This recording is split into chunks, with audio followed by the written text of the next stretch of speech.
L'idea di aprire uno spazio dedicato agli artisti a Firenze da parte mia c'era da anni, infatti ha avuto un periodo di incubazione molto lungo. Quest'anno durante la residenza che ho fatto in Manifattura Tabacchi curata da Sergio Risaliti avevo individuato un luogo che era quello dell'ex casotto della manifattura, quindi durante un dialogo con il curatore si è formalizzata quest'idea e quello era secondo me il momento giusto per dare forma a questa idea. Un artista che si prende cura di uno spazio, la prima azione che ho fatto è stata proprio quella quasi di ripulire questo spazio, anche se non era sporco, ma aveva solo un filo di polvere, no? Per cui era interessante questo riaprire uno spazio che poi in confronto agli spazi di manifattura è veramente piccolissimo, però era quello spazio simbolico dove un artista può lavorare. Ogni artista viene invitato a Toast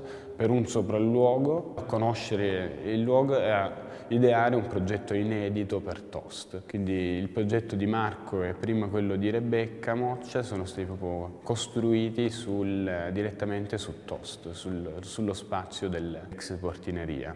Io sono di Faenza, però sono innestato a Milano da 7 anni ormai. Diciamo che la mia ricerca nasce da una fascinazione per i territori, le esperienze che attraverso.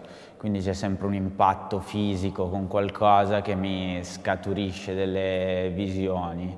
Quindi da una parte c'è sempre il quotidiano, oggetti, escrescenze che vengono dalla vita quotidiana e nel mio lavoro cerco in qualche modo di far esplodere il loro potenziale immaginifico, quindi di lanciare questi oggetti in altre dimensioni, in altre possibilità, quindi aprire degli altri scenari. Per Toast, appena ho visto lo spazio, ho avuto una visione, perché questo spazio così piccolo, ristretto e anche, se vogliamo, abbastanza rough, mi ha ricordato vari oggetti o situazioni che ho visto in vari luoghi, viaggi, piccoli templi al bordo delle strade, Thailandia, Grecia, queste cose qui. Quindi l'ho strutturato, diciamo, come se fosse un mio tempio. Infatti ci sono 3 oggetti scultorei.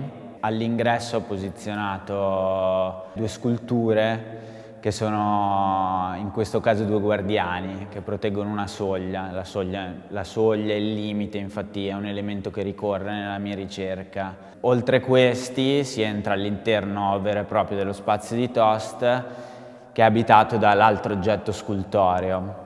È Phantom, nasce anche questo da un elemento del quotidiano, quindi una carena dello scooter di un motorino, che io ho rielaborato, fatto diventare un feticcio che è in bilico tra il demoniaco e il bestiale. Quindi quello che mi interessava fare era anche qui aprire quasi una dimensione parallela, uno spazio e un tempo che ci vanno di pari passo ma aprono altre possibilità di narrazioni all'interno del quotidiano. Infatti all'esterno ci sono queste 2 sculture che possono ricordare la forma di un casco, hanno 2 visiere e dentro questa carena rielaborata. L'altra cosa che mi interessava fare, che appunto anche nel titolo c'è questa dualità, now now, quindi un doppio presente, cercare di avere una torsione temporale in cui si oscilla tra il passato, il futuro e per poi ricollassare sempre nel presente in questa corsa in motorino in 2. A livello di spazi per giovani artisti emergenti, sicuramente negli ultimi anni abbiamo avuto un'escalation, almeno per quanto mi riguarda, vivendo a Milano, vedendo anche le altre città come si stanno muovendo, penso che ci sia stata un'esplosione di microspazi, spazi no profit, che sicuramente è una cosa positiva, che dà possibilità di far uscire il lavoro ad artisti che magari avrebbero fatto più più fatica in altri subito, magari in un contesto commerciale come una galleria vera e propria. Quindi questo sicuramente lo vedo positivo, anche se i tempi non sono buoni per la cultura in generale in questo momento, però questo è quello che vedo, quindi è positivo. Questo spazio appunto si inserisce all'interno di questo panorama e mi sembra interessante confrontarsi con spazi anche che ti danno forse di più dal punto di vista proprio spaziale, perché magari non sono la classica galleria, il classico white cube col quale ti confronti, possono aprire appunto a sperimentazioni diverse. Quindi la vedo bene.